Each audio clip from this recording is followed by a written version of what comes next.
குழந்தைங்க சுண்டைக்காய் சாப்பிட மாட்டாங்களா? அப்போ இந்த மாதிரி செஞ்சு கொடுங்க. அதுக்கு குக்கரில் 1 டம்ளர் பருப்பை நல்லா வாஷ் பண்ணி எடுத்துக்கோங்க. இது கூடவே தட்டி வச்சுருக்க சுண்டைக்காவை சேர்த்துக்கலாம். நான் சுண்டைக்காவை ஆல்ரெடி வாஷ் பண்ணி வச்சுருக்கேன். இது கூடவே ஒரு முழு தக்காளியை கட் பண்ணி போட்டுக்கோங்க.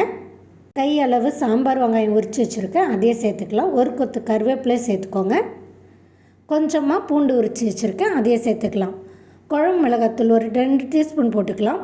உங்களுக்கு காரத்துக்கு ஏற்ற மாதிரி போட்டுக்கோங்க. இது கூடவே 1 டீஸ்பூன் பெருங்காயத்தூள், கொஞ்சமாக மஞ்சத்தூள், தேவையான அளவு உப்பு, சின்ன நெல்லிக்காய் சைஸில் புளி, இது எல்லாத்தையும் போட்டு ஒரு தடவை மிக்ஸ் பண்ணி விட்டுருங்க. 3 விசில் விட்டு எடுத்திங்கன்னா போதும். சேனலை சப்ஸ்கிரைப் பண்ணுங்கள். வீடியோக்கு ஒரு லைக் போட்டுருங்க. விசில் வந்துருச்சு, ஓப்பன் பண்ணிடலாம். புளி ஜூஸ் எல்லாம் அதில் வந்துட்டுருக்கோம், அதனால் அந்த புளி எடுத்துடுறேன். இப்போ நல்லா மற்ற வச்சு கடைஞ்சி எடுத்துருங்க. இதுக்கு ஒரு தாளிப்பு கொடுத்துடலாம். ஒரு பாத்திரம் வச்சு 2 ஸ்பூன் எண்ணெய் விட்டுக்கோங்க. 1 டீஸ்பூன் கடுகு போட்டுக்கலாம். கூடவே கொஞ்சமாக உளுந்து சேர்த்துக்கலாம்.